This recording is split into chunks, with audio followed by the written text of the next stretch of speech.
له ومن يضلل فلا هادي له وأشهد أن لا إله إلا الله وأشهد أن محمدا عبده أعوذ بالله من الشيطان الرجيم بسم الله الرحمن الرحيم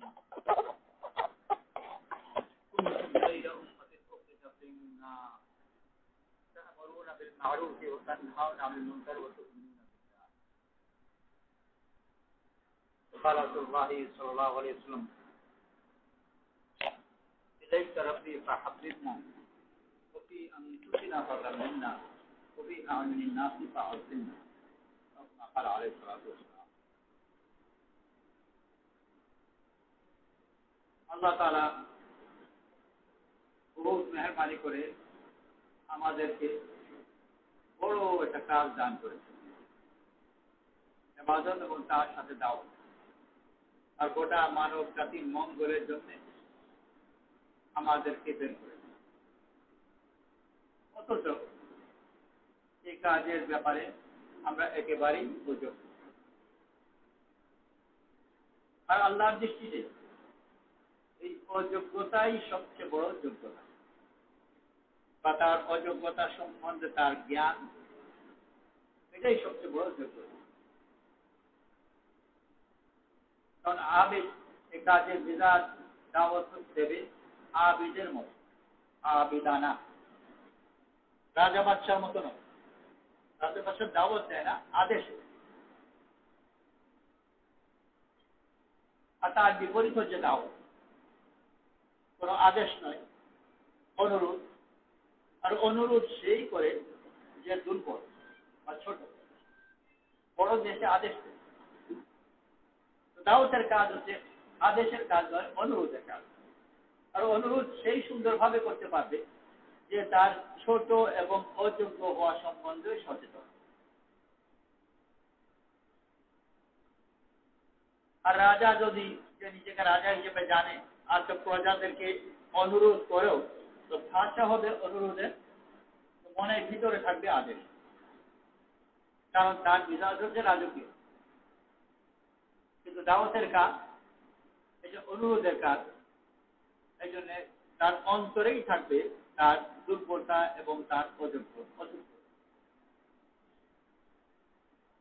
কোন কাজ কাউকে যে করাতে হলে মানাতে হলে সাধারণত তিন জিনিসকে ব্যবহার করে জোর বা জর বা জারি ফার্সিতে তিন জা জোর মানে শক্তি জর মানে সোনা বা টাকা পয়সা জারি মানে কান্না আমাদের জারি গান বলে ওই কান্না শব্দ থেকে এরকম দুঃখের গান থাকে দিনের কাজ জোরেও হয় না জারিতেও হয় জোরেও হয় না জোর করেও হবে না কারণের পদ্ধতি জোরেও হবে না কারণের পদ্ধতি জারিতে হবে কান্না কাজ আর কান্না কি কে করে তার কাছে কোনো দায় নেই জোর থাকলে তো জোরই লাগাবে টাকা পয়সা থাকলে তাই নিয়ে করতে চেষ্টা করছে যে কোনটা করতে পারে না সে কান্নাকাটি করে কারণ সে জানে সে তার কাছে অন্য কিছু নেই দুর্বল আর দাওয়াতের জন্য এটাই সবচেয়ে বড় দায়িত্ব সবচেয়ে বড় কাজ হিন্দুস্তানের বহুত বড় আলিম ছিলেন আতাউল্লাহ শাহ বুখারী রাহমাতুল্লাহ আলাইহি নাম করা আলিম আর নাম করা ওয়াই খুব ওয়াজ করতেন খুব সফর করতেন উনি এবং হুসাইন আহমদ বাদানী রাহমাতুল্লাহ আলাইহি দুইজন সম্বন্ধেই কথা বলা হয় জীবনী কেটেছে জেলে আর রেলে आधी जिंदगी जेल में आधी जिंदगी रेल में सफर করতেন রেলে আর ওই মাথা না ওই মাথায় পুলিশ ধরে নিয়ে যে দুটো জেল আর জেল থেকে বেরোয় আবার সফর বুঝলেন এটাই হয়তো মনে এরকম দায় যখন খুব অসুস্থ মৃত্যু সজ্জা আতাউল্লাহ শাহ বুখারী রাহমাতুল্লাহ আলাইহি ওনাকে দেখতে এসেছেন আর আতাউল্লাহ শাহ বুখারী রাহমাতুল্লাহ নিজেও তখন বৃদ্ধ দুর্বল হযরত মাওলানা ইলিয়াস রাহমাতুল্লাহ আলাইহি দুর্বলতার কারণে কথা বলতে পারতেন না খুব আস্তে আস্তে করে কথা বলতেন মনসুর নুমানী রাহমাতুল্লাহ আলাইহি ওনার কান ওনার রহমতুল্লাহ আলাইহি মুখের কাছে নিয়ে শুনতে পারতেন, আর ওনার অস্পষ্ট কথা উনি বুঝতেও পারতেন, ক্ষীণকণ্ঠ এবং অস্পষ্ট। মনজুর রহমান রহমতুল্লাহ আলাইহি এটা বুঝতে পারতেন, উনি জোর গলায় আমার অনুরোধ করতেন ওই অবস্থায়। ওই সময় আতাউল্লাহ শাহ বুখারী রহমতুল্লাহ আলাইহি ছিলেন। মনজুর রহমান রহমতুল্লাহ আলাইহি ওরকম কানে পেতে মনে কথা শুনে আতাউল্লাহ শাহ বুখারী রহমতুল্লাহ আলাইহি কথা শোনাচ্ছেন। কিছুক্ষণ কথা এইভাবে বলার পরে মোলাইলা রহমতুল্লাহ আলাইহি এত জোশ এসেছে যে নিজেই বলতে আরম্ভ করেন। মনজুর রহমান রহমতুল্লাহ আলাইহি তরজমানের প্রয়োজন হয়নি, লম্বা কথা বলে। সব কথা শোনার পরে আতাউল্লাহ শাহ বুখারী রহমতুল্লাহ আলাইহি বললেন যে দুঃখের কথা, যে এই কথাগুলো তো আগে শুনিনি, বুঝিনি, আর এখন তো আমি কোনো কাজের আর যোগ্য না, বার্ধক্যের কারণে আমি সব কাজে সব ব্যাপারে অযোগ্য হয়ে গেছি, এখন আর বুঝেই পেলাম কি। হযরত ইলাহি তার উত্তর বলে, দিনের কাজের বান্দা তখন যোগ্য হয় যখন তার নিজ অযোগ্যতা সম্বন্ধে জ্ঞান। আম্বিয়া আলাইহিস সালামের এই গভীর জ্ঞান নিজ অযোগ্যতা সম্বন্ধে দীর্ঘ জীবনের অর্জন, নবুয়তি জীবনের চেয়ে বেশি। নবীদের আল্লাহ তাআলা নিজেই নবুয়তের আগের জীবনেরও চর্চা করেছেন। মুসা আলাইহিস সালামের নবুয়তের আগের লম্বা সময় আল্লাহ তাআলা কোরআন শরীফে একাধিকবার বর্ণনা করেছেন। নবুয়তের আগের অংশ যদি আমাদের জন্য শিক্ষা না হতো, তাহলে কোরআন শরীফে এই অংশে বর্ণনার কোনো অর্থ হয় না। নবুয়তের আগের অংশেরও বিস্তারিত বর্ণনা আছে এবং বারবার আছে। ইউসুফ আলাইহিস সালামের আছে, রাসূল সাল্লাল্লাহু আলাইহি ওয়াসাল্লামের আছে। আর এই লম্বা সাধনা নবুয়তের আগের, এটাও পরোক্ষভাবে আল্লাহ তাআলা পরিচালনা কি অর্জন করেছেন, নবুয়তের ওই স্তরে পৌঁছেছেন যে এই জ্ঞান অর্জন করেছেন যে আমি অযোগ্য। আর এই কথাতে আল্লাহ যখন সন্তুষ্ট হয়েছেন, এই জ্ঞানের পূর্ণতা অর্জন করেছেন নিজ অযোগ্যতা সম্বন্ধে, আল্লাহ তাআলা এই জ্ঞানকে কবুল করে হিদায়াত দান করেন। ওয়াজাদাকা যাল্লান ফাহাদা, আল্লাহ তাআলা তোমাকে রাসূল সাল্লাল্লাহু আলাইহি ওয়াসাল্লামকে সম্বোধন করেছেন, আল্লাহ তাআলা তোমাকে পথহারা পেয়েছিলেন, অতঃপর হিদায়াত দিলেন। পথহারা বলতে শুধু পথহারা বোঝায় না, কারণ পথহারাই যদি হয় তাহলে দুনিয়ার কাফির মুশরিকের কোনো অভাব নেই। সবাইকে আল্লাহ তাআলা নবী বানিয়েছেন, এরাই সবচেয়ে বেশি পথহারা। তা নয়, পথহারা মানে নিজের পথহারা হওয়া সম্বন্ধে সচেতনতা, পথহারা হওয়ার ব্যাপারে নিজের জ্ঞান, আমি পথহারা, এই জ্ঞান। আর যারা পথহারা, তারা পথহারা ঠিকই, কিন্তু নিজেকে পথহারা মনে করে না। আর রাসূল সাল্লাল্লাহু আলাইহি ওয়াসাল্লাম নিজেকে যত বেশি পথহারা মনে করে, দুনিয়াতে হয়তো ওই সময় দুনিয়াতে এসে দ্বিতীয় কোনো ব্যক্তি ছিল না যে নিজেকে অত বেশি পথহারা মনে করে। তো পথহারা হওয়ার সম্বন্ধে নিজের জ্ঞানের পূর্ণতা আল্লাহ তাআলা কবুল করে রাসূল সাল্লাল্লাহু আলাইহি ওয়াসাল্লামকে হিদায়াত। আর হিদায়াতের পাওয়ার পরেও, ওহী নাযিল হওয়ার পরেও রাসূল সাল্লাল্লাহু আলাইহি ওয়াসাল্লামের প্রথম কথা নিজের অযোগ্যতার কথা। জিবরাইল আলাইহিস সালাম যখন বললেন ইকরা, রাসূল সাল্লাল্লাহু আলাইহি ওয়াসাল্লাম বলেন মা আনা বিকারি, আমি পড়তে জানি না, আমি অযোগ্য। জিবরাইল আলাইহিস সালাম বুকে টেনে নিলেন, কাজ টানলেন। বুকে টেনে নিয়ে সাধারণত উৎসাহ দেয়, মনোবল দেয়, না না তুমি পারবে, উৎসাহ দিলেন। কিন্তু আবার রাসূল সাল্লাল্লাহু আলাইহি ওয়াসাল্লাম একই কথা যে আমি পারি। আবার জিবরাইল আলাইহিস সালাম কাছে নিলেন, আবার টানলেন, আবার ছেড়ে দিলেন। আবার রাসূল সাল্লাল্লাহু আলাইহি ওয়াসাল্লাম একই কথা যে আমি অযোগ্য। প্রথম আল্লাহ তাআলা রাসূল সাল্লাল্লাহু আলাইহি ওয়াসাল্লামের ওই অযোগ্যতার জ্ঞানের উপর সন্তুষ্ট হয়েই ওনাকে হিদায়াত দান করেছেন। আর হিদায়াত পাওয়ার পরে রাসূল সাল্লাল্লাহু আলাইহি ওয়াসাল্লাম নিজের অযোগ্যতাই প্রকাশ করেন। পরপর 3 বার এই কথা বলেন, মা আনা বিকারি, এই কাজের যোগ্য আমি না। আর এটাই রাসূল সাল্লাল্লাহু আলাইহি ওয়াসাল্লামের সবচেয়ে বড় যোগ্যতা। তারপর আল্লাহ তাআলা রাসূল সাল্লাল্লাহু আলাইহি ওয়াসাল্লাম দিয়ে সব কাজ করাবেন। মুসা আলাইহিস সালাম সম্বন্ধে ওই মুসা আলাইহিস সালাম যখন দূর আগুন দেখলেন, আগুন খুঁজতে গেলেন, আর এই কথা বলেন, আও আজিদু আলা নারি হুদা, হয় তোমাদের জন্য একটু আগুন আনবো, কারণ হয়তো ঠান্ডার সময় ছিল, আগুনের প্রয়োজন, বা হতে পারে আমি ওখানে পথ পাবো। আজিদু আলা নারি হুদা, পথ পাওয়ার আশা কে করে? যে নিজেকে পথ হারা জানে। আর যে মনে করে আমি পথের উপর আছি, পথ পাওয়ার কোনো আশা প্রশ্ন উঠে না। উনি মুসা আলাইহিস সালাম নিজেকে পথ হারা জানেন, আর এই জন্য পথের সন্ধান। আগুন দেখে বলেন যে হয়তো আমি ওখানে পথ পাবো।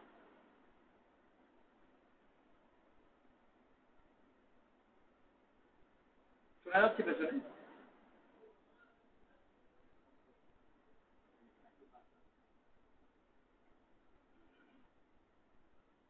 আল্লাহ তাআলা মুসা আলাইহিস সালামকে হিদায়াত দিলেন যখন উনি নিজেকে পথ হারা জানেন, আর পথ হারা জানেন বলেই পথের সন্ধানে আজিদ আলান নারী হুদা।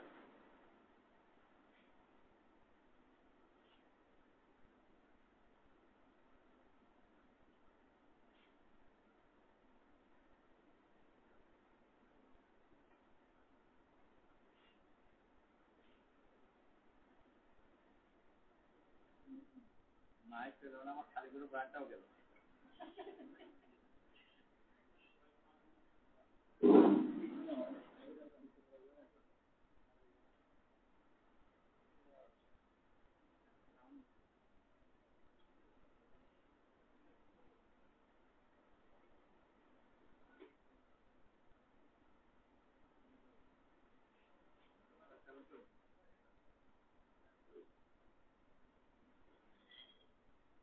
মুসা আলাইহিস সালাম নিজেকে যখন পথ হারা জানলেন, আল্লাহ তাআলা মুসা আলাইহিস সালামকে হিদায়াত দিলেন। আর মুসা আলাইহিস সালামের রাসূল সাল্লাল্লাহু আলাইহি ওয়াসাল্লামের মতোই হিদায়াত পাওয়ার পরে প্রথম কথার মধ্যেই নিজের অযোগ্যতার প্রকাশ। রব্বি ইশরাহ লি সাদরি ওয়াইয়াসসির লি আমরি ওয়াহলুল উকদাতাম মিন লিসানি ইয়াফকাহু কওলি। মুসা আলাইহিস সালাম হিদায়াত দেওয়ার পরই মুসা আলাইহিস সালামকে যখন আল্লাহ তাআলা বলে ফিরআউনের কাছে যাও, হিদায়াতের কাজ নিয়ে, মুসা আলাইহিস সালাম এই দোয়া করলেন, রব্বি ইশরাহ লি সাদরি, আল্লাহ আমার বক্ষকে প্রশস্ত করে দাও। এই দোয়া কে করে? যে মনে করে যে আমার বক্ষ সংকীর্ণ, আমি অযোগ্য। ওয়াইয়াসসির লি আমরি, আর এই কাজকে আমার জন্য সহজ করে দাও, আমার তুলনায় কাজ বড়।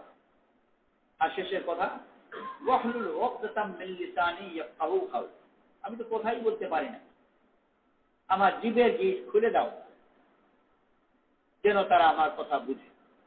এই দোয়া করা যে আমার জিভের গিট খুলে দাও, মানে আমি কথাও বলতে পারি না, তো সর্বদিক থেকে অযোগ্য। মনোবলের ব্যাপারে অযোগ্য, হিদায়াতের ব্যাপারে অযোগ্য, কারণ আমার বক্ষ সংকীর্ণ, আর এই দাওয়াত প্রশস্ততা চাই। আমার মনোবল কম, আর এই কাজ বড়। আর বড় কথা যে আমি তো কথাই বলতে পারি না, আমি অযোগ্য।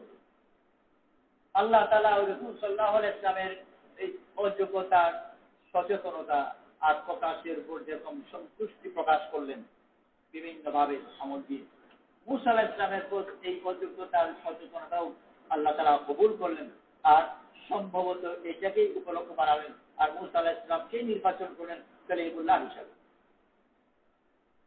কারণ কথা বলার ব্যাপারে নিজেকে অত অযোগ্য মনে করা হয়তো অন্য কেউ এর আগে মনে করেন,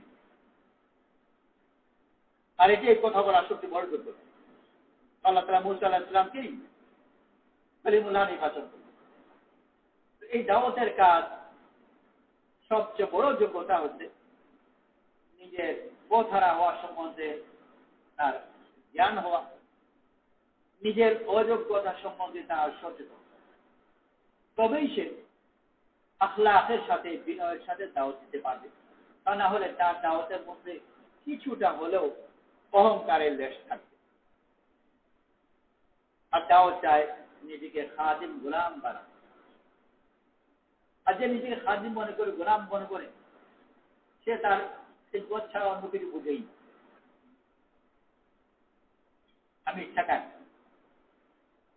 রাসূল সাল্লাল্লাহু আলাইহি ওয়াসাল্লাম মক্কার পরে ওয়াহশী রাদিয়াল্লাহু আনহু কাছে দাওয়াত দিয়ে পাঠালেন। ওয়াহশী রাদিয়াল্লাহু ওই ব্যক্তি যিনি হামজা রাদিয়াল্লাহু আনহুকে কতল করেছেন। আর হামজা রাদিয়াল্লাহু রাসূল সাল্লাল্লাহু আলাইহি ওয়াসাল্লামের শুধু চাচা না, বড় মহব্বতের চাচা। চাচা হিসেবে মহব্বত, প্রথম দিককার মুসলমান হিসেবে মহব্বত। হামজা রাদিয়াল্লাহু ইসলাম মোটামুটি এই ধরনের যে একবার এক মজলিসে আবু জাহল রাসূল সাল্লাল্লাহু আলাইহি ওয়াসাল্লামকে গালাগালি দিয়েছে মক্কা থেকে। আবু জাহল বড় জবরদস্ত সর্দার। হামজা রাদিয়াল্লাহু খুব রেগে ওই মজলিসে আবু জাহলকে ধনুক দিয়ে জোর পিটাই করে। আবু জাহলের উপর হাত তোলা তো রিজার্ভ দরকার, বহুত বড় সর্দার, বহুতই সাহস না হলে আবু জাহলের উপর হাত উঠবে। হামজা রাদিয়াল্লাহু ওই সাহস করেন, আবু জাহলকে পিটাই করে ওই মজলিসে। আর এসে রাসূল সাল্লাল্লাহু আলাইহি ওয়াসাল্লামকে জানালেন যে ভাতিজা আমি তার বদলা নিয়েছি। রাসূল সাল্লাল্লাহু আলাইহি ওয়াসাল্লাম বললেন যে চাচা আমি তো অন্য জিনিসে বেশি সন্তুষ্ট হলাম। দেখি এত বড় কথা, এত বড় কাজ করার পর যদি অন্য জিনিস এত বড় আবার কি আছে? আরবের সমাজে তোমাকে গাল দিয়েছে আর তার বদলে আমি তাকে মানলাম। আবু জাহলের মতো লোকে, যেটা মক্কার দ্বিতীয় কোনো ব্যক্তি নেই সাহস করবে, আর তারপরেও তুমি সন্তুষ্ট, এর চেয়ে বড় কি আচ্ছা? আমি তো চাই যে কলমা পড়ে। তো যার ইসলামী এই ধরনের যে রাসূল সাল্লাল্লাহু আলাইহি ওয়াসাল্লামের পক্ষ থেকে শত্রুকে আক্রমণ করতে গিয়ে উনি মুসলমান হওয়া, আর চাচা সে চাচা কত মহব্বতের, আর তারপর ইসলামের ভিতরেও কত বড় শক্তি ছিল। সেই ব্যক্তি ইসলামের মধ্যে আসা পরেও কত বড় শক্তি। আর উনাকে কতল করেছেন ওয়াহশী রাদিয়াল্লাহু বহুদের সময়।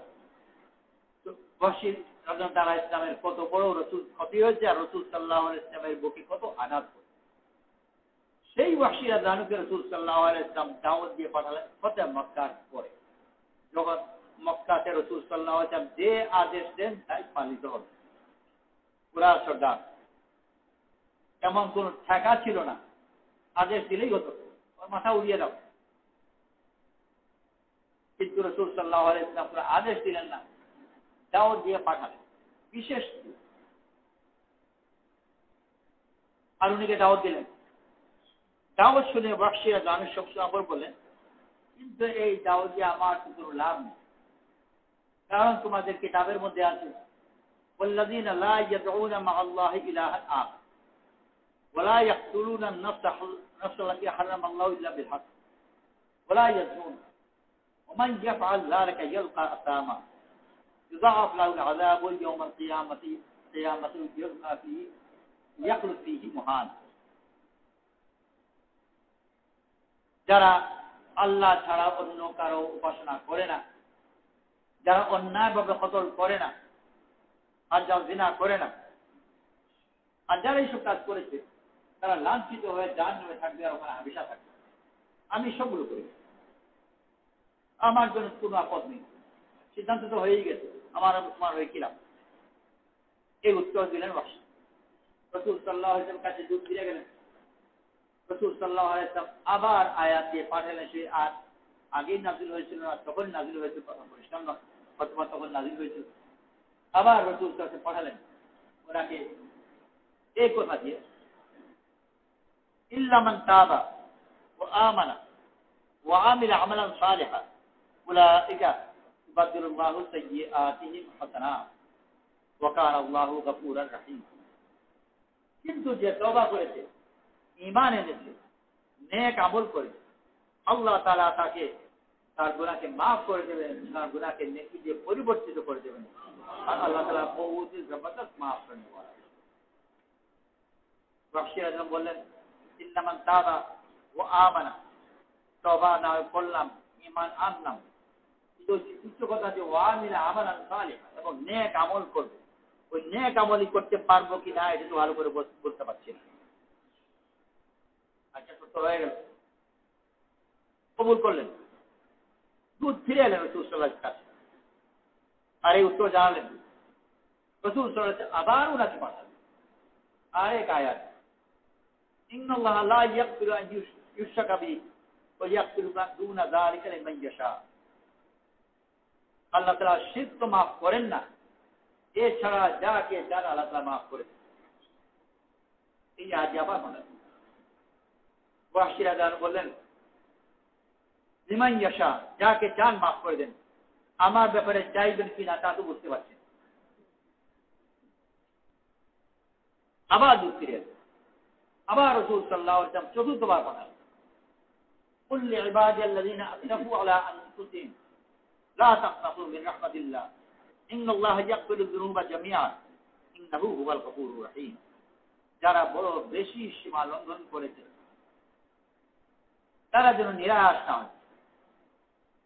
আল্লাহ তাআলা তো সব গুনাহকে মাফ করে দেন, আল্লাহ তাআলা জবরদস্ত মাফ করে দেওয়ার। এবার বসে, হ্যাঁ এইটা ঠিক আছে, ঈমান। রাসূল সাল্লাল্লাহু আলাইহি ওয়াসাল্লামের ওয়াহশী রাদিয়াল্লাহু আনহু কাছে পাঠানো, ইচ্ছা করলে হুকুম করতে পারতেন তাকে কতল করো। আর যে বললাম ওয়াহশী রাদিয়াল্লাহু ওই ব্যক্তি যিনি সমাজের দিক থেকে কোনো সর্দার না, বরং সদ্য মুক্তিপ্রাপ্ত কৃতদাস। সমাজে তার কোনো মর্যাদাই নেই, এমন হাজার লোক মুসলমান হলেই বা কেন, না হলেই বা। এখন কোন মেথর মুসলমান হয় পত্রিকা খবর দেয়, আর কোথায় কোন রাজকুমার মুসলমান হয় পত্রিকাগুলোতে হেডলাইন হবে।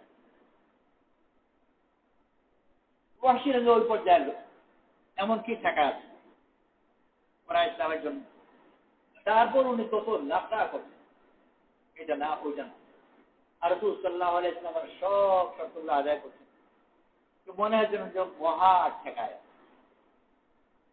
বড় বাধ্য অনুগত গোলাম তার মুনিবের কাছে যখন কোনো খিদমত করে, মনে করে তার চা নিয়ে এলো, চা একটু ঠান্ডা হয়ে গেল, রাগ করে বলছে কি চা নিচ্ছে না, শরবত ফেলে দিল, থেমে যাবে না, কি এবার গরম নিয়ে আসবে, একেবারে গরম করে।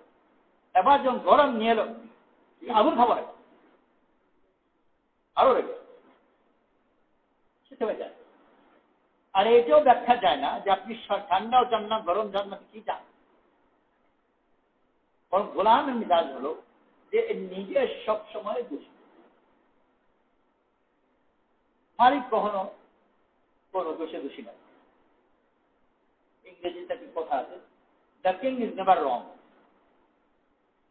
রাজা কখনো ভুল করে, নীতিগত কথা ও যাই বলুন না কিন্তু ওটাই। গোলাম মালিকের কাছে গোলাম অর্থ যে দোষ আমারই আর ভুল আমারই। গোলামের হিসাব অন্যের দোষ ধরার মধ্যে অহংকার আছে, আর গোলাম কোন অহংকারের অধিকারী সব বাদ। রাসূল সাল্লাল্লাহু আলাইহি ওয়াসাল্লাম ওয়াহশীরা যেমন আচরণ করছেন যেন ওয়াহশী উনার মালিক আর উনি ওয়াহশীর কেনা গোলাম, যা শর্ত লাগায় তাই আদায় করতেন। তো তাই ওই ব্যক্তি যে কোনো মধুর সামনে নিজেকে গোলামের চেয়েও লাঞ্ছিত মনে করে আর ঠেকায় না,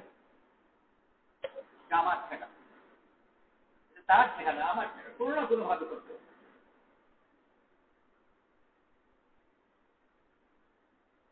ছেলে যখন অসুস্থ আর মারাত্মক ভাবে অসুস্থ, তো মা বাপ যখন তাকে ওষুধ খাওয়ানোর ব্যাপারে ঠেকায় থাকে, মুখে দেয়, থুতু করে ফেলে দেয়, আবার কোনো না ভাবে আবার দেওয়ার চেষ্টা করে, তার ওষুধটা খাওয়াতেই হবে। রাসূল সাল্লাল্লাহু আলাইহি ওয়াসাল্লাম ঠেকায় তাই তো ওই ঠেকা হবে। আর এটাই ইবাদতের মিজাজ, দাওয়াত দেবে ইবাদত দেবে। আর ইবাদতে এখন ইবাদত সরাসরি আল্লাহর কাছে ইবাদত করা, আর দাওয়াতের মধ্যে বান্দার সামনে নিজে কত হবে, ছোট হবে, ইবাদত করবে কিন্তু আল্লাহর ওয়াস্তে মানুষের সামনে। সরাসরি ইবাদতে আল্লাহর সামনে নিজেকে লাঞ্ছিত করে, যাদের মাথার কপাল মাটিতে ঠেকায় আল্লাহর সামনে। আর আরেক ইবাদত হলো যে আল্লাহর আদেশ পালন করা আর মানুষের সামনে, মাখলুকের সামনে নিজেকে ছোট করা। আর হযরত মাওলানা ইলিয়াস মওলানার মারফুজাতের মধ্যে কোন এক জায়গায় এই কথা বলেছেন যে বান্দার সামনে আল্লাহর ওয়াস্তে নিজেকে ছোট করা হচ্ছে দাওয়াতের আলা সূরা। পুরো কথাটা মনে নেই, কারো মনে আছে নাকি? মারফুজাতের মধ্যে আছে, জোরে বলো তো। আবজেদের আলা মর্তবা, বান্দার সামনে আল্লাহর ওয়াস্তে নিজেকে ছোট করা, আবদিয়ত মানে গোলামি, ইবাদতের আলা মর্তবা, সবচেয়ে উঁচু স্তর। ইবলিস আল্লাহর সামনে নিজেকে ছোট করতে রাজি আছে, আদম আলাইহিস সালামের সামনে এক স্তর পর্যন্ত আবদিয়তে সে রাজি। আবদিয়তের যে আলা স্তর যেটা আছে, যে আল্লাহর হুকুমে বান্দার সামনে নিজেকে ছোট করা, ওইটাতে রাজি আছে। ইবাদতের মধ্যে আল্লাহর সামনে নিজেকে ছোট করা, ওইটা আবদিয়তের এক স্তর। দাওয়াতের ভিতর আল্লাহর ওয়াস্তে বান্দার সামনে নিজেকে ছোট করতে হয়, ওইটা দাওয়াতের ভিতর আবদিয়তের আলা মর্তবা আর উঁচু স্তর। রাসূল সাল্লাল্লাহু আলাইহি ওয়াসাল্লাম ওয়াশিরা নদীর দাওয়াত দিচ্ছেন, প্রত্যেক দাওয়াতের মধ্যে ওই ইবাদতের আলা স্তরই প্রকাশ পাচ্ছে। বান্দার সামনে নিজেকে কত ছোট করছে, আল্লাহর সামনে তো করছেন সরাসরি বাদ দিচ্ছে, বান্দার সামনে নিজেকে কত ছোট। আর যখন ইবাদত কেউ করে তো নিজের পছন্দ কোনো কিছু ছাড়, আমার শত্রু না মিত্র, আমার উপকার করেছে না আমার অপকার করেছে, কোনটাই নয়। আল্লাহর কাছে আমার টাকা আছে, আর আল্লাহর ওয়াস্তে তার খিদমত করা আবদিয়তের আলা। আর ওই যে তখনই প্রকাশ পায় যখন তার নফসের বিরুদ্ধে হয়, মন চায় না। আমার পছন্দের কাউকে আমি দাওয়াত দিলাম, সহজ দিচ্ছি। অপছন্দের ব্যক্তি, আমার প্রিয়জনের হত্যাকারী, তার সামনে নিজেকে ছোট করা, সন্তুষ্ট করা, এটা আবদিয়তের আলা মর্তবা। আবু বকর সিদ্দিক রাদিয়াল্লাহু আনহু এক ব্যক্তিকে আর্থিকভাবে সাহায্য করতেন, ওনার পরিবারই উনি চালাতেন। আয়েশা রাদিয়াল্লাহু আনহা সম্বন্ধে যখন মিথ্যা কথা রটালো ওনার চরিত্রের উপর, ওই যাকে আবু বকর সিদ্দিক রাদিয়াল্লাহু আনহু যার পরিবারের খরচ বহন করতেন, উনিও এই কথা চর্চার মধ্যে সক্রিয় ছিলেন। আর আবু বকর সিদ্দিক রাদিয়াল্লাহু আনহু এটা বড় খারাপ লাগতো যে আমি তাকে তো সাহায্য করি আর সে আমার মেয়েদের কথা রটাল, আর এই সাহায্য করা বন্ধ করি। তারপরেই আবার আল্লাহ তাআলা এই জ্ঞান দান করলেন যে তুমি কি তোমার নফসের জন্য সাহায্য করতে নাকি আল্লাহর ওয়াস্তে করতে? আল্লাহর ওয়াস্তেই যদি করবে তাহলে তোমার সুনাম গায় না তোমার দুর্নাম গায়, বা তোমার মেয়ের সুনাম গায় না দুর্নাম গায়, তার জন্য কি আসে যায়? আল্লাহ সেবাদ করতে আল্লাহ তো করবেই। উনি সেই সাহায্যকে আবার করতে আরম্ভ করবেন, যেটা মাঝখানে একটু স্থগিত করবে। আল্লাহ এর পরে আর দাবি করেন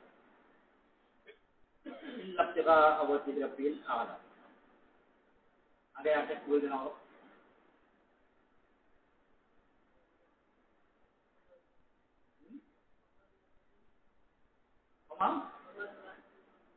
وما لأحد من نعمة تجزى وما لأحد من نعمة تجزى إلا ابتغاء وجه ربه الأعلى। এই আয়াতগুলো আবু বকর সিদ্দিক রাদিয়াল্লাহু আনহু এই দান করার প্রসঙ্গে যে কোনো উপকারের প্রতিদান হিসেবে তুমি দিচ্ছ, সে তোমাকে উপকার করেছে সেই জন্য তুমি দিতাম, বরং আল্লাহ সন্তুষ্টি তো যে দাওয়াত তো ওই যে উঁচু দাওয়াত যেটা আল্লাহ সন্তুষ্টির দাওয়াত, আর যেটা আমার শত্রু হিসাবে বা মিত্র হিসাবে যার কোনো প্রভাব থাকবে না, আমি আল্লাহর জন্য করছি। আবু বকর সিদ্দিক রাদিয়াল্লাহু আনহু ছেলে ছিলেন আব্দুল্লাহ ইবনে আবু বকর। তাইফের দিনে ওনার গায়ে বনু সকিফের তীর লাগলো, আর উনি আহত হলেন, আর সেই জখমে কিছুদিন পরে ইন্তেকাল করলেন। রাসূল সাল্লাল্লাহু আলাইহি ওয়াসাল্লামের ওফাত হয়ে গেল, আবু বকর সিদ্দিক নামে খলিফা হয়ে গেলেন, আর বনু সকিফও মুসলমান হয়ে গেল। বনু সকিফের প্রতিনিধি দল আবু বকর সিদ্দিক রাদিয়াল্লাহু আনহুর কাছে দেখার জন্য এলো। যে তীরে উনার ছেলে শহীদ হয়েছিলেন বনু সকিফের তীর, উনি ওই তীর বের করলেন আর দেখালেন তাদেরকে, ওই প্রতিনিধি দলকে, আর জিজ্ঞেস করলেন যে তোমাদের মধ্যে কেউ এই তীরকে চিনতে পারছো?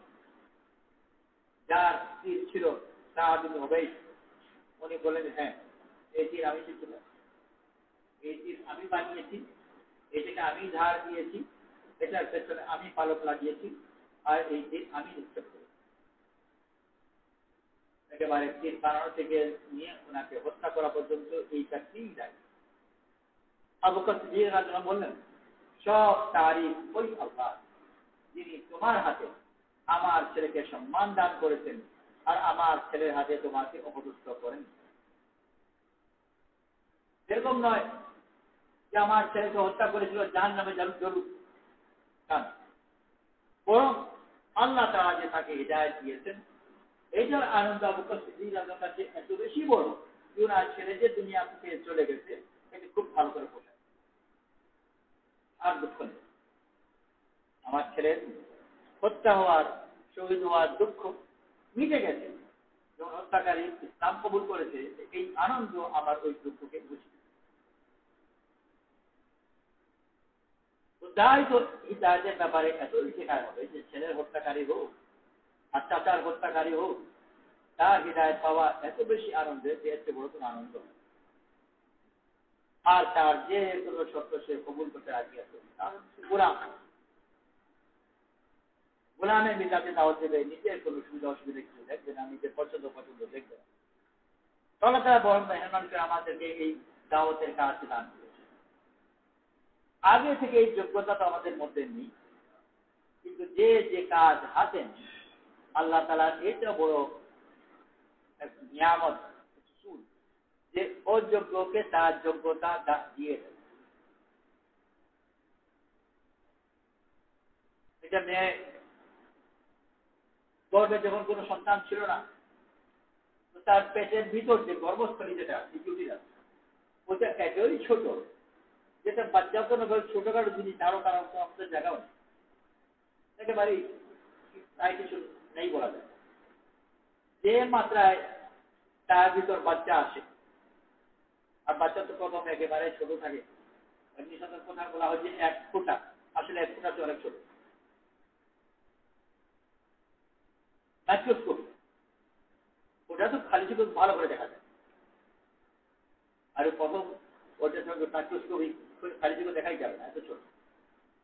কিন্তু ওটা যখন আসে আর ধীরে ধীরে বড় হতে আরম্ভ করে, আল্লাহ তাআলা সেই অনুপাতে তার মাকে ওটা ধারণ করার ক্ষমতাও দিতে থাকেন, আর তার গর্ভস্থলীও ধীরে ধীরে বড় হতে থাকে।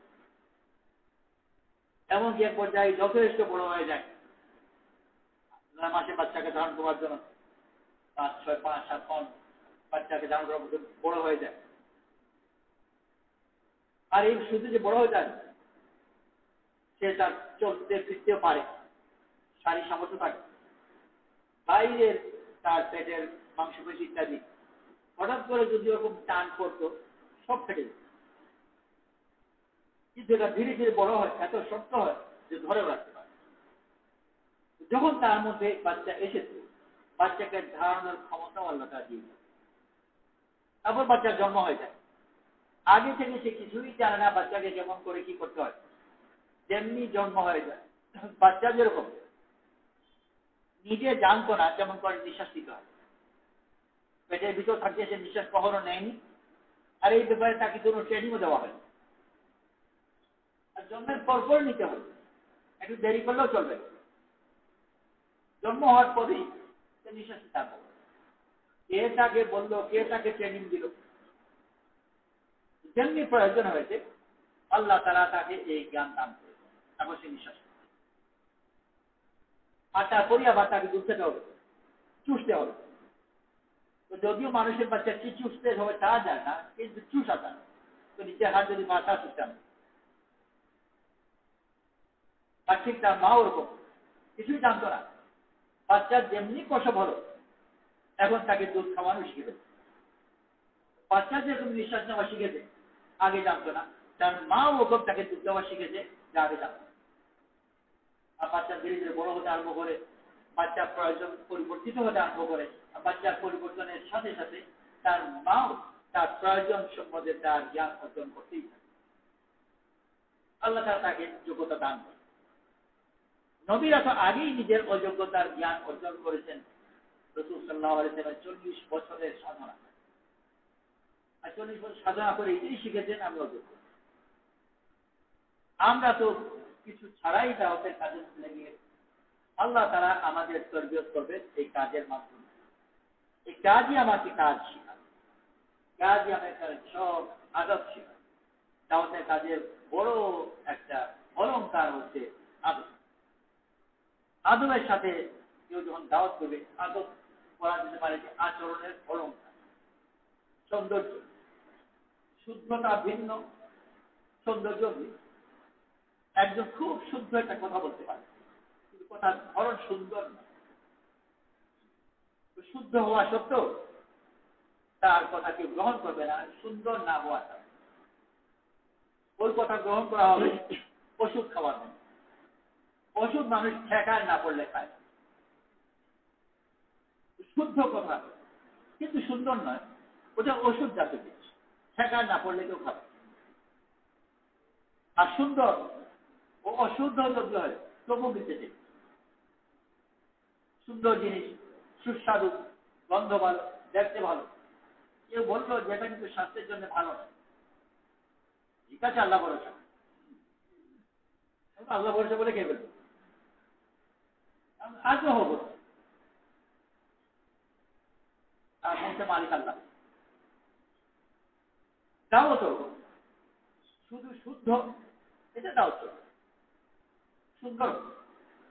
আর আল্লাহ তাআলা এই জন্য হিকমত দান করেছেন, আর আদব দান করেছেন।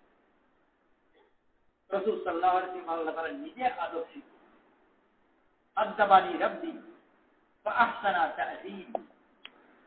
আমার রব আমাকে আদব শিখিয়েছেন, আর বড় সুন্দর আদব শিখিয়েছেন। আদবের প্রাণ কি? আদব আমরা অনেক মনে করি যে সৌজন্য ইত্যাদি। ইংরেজিতে শব্দ হচ্ছে কার্টেসি।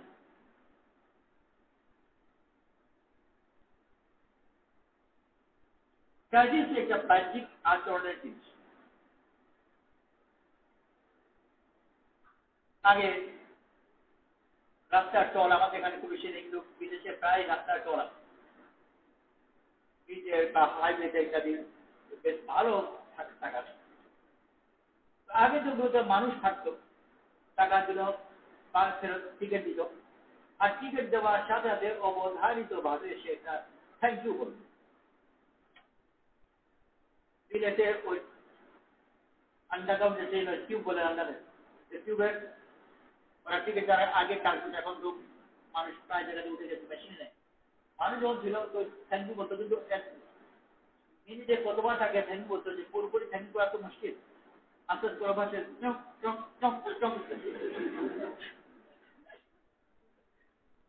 ওই থ্যাংক ইউ শেষ অংশটা শুধু শোনা যায়, চক চক।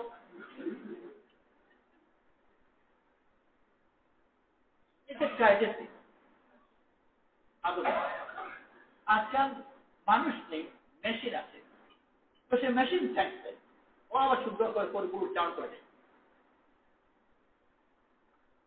মেশিনের থ্যাংক ইউ ঠিক আছে।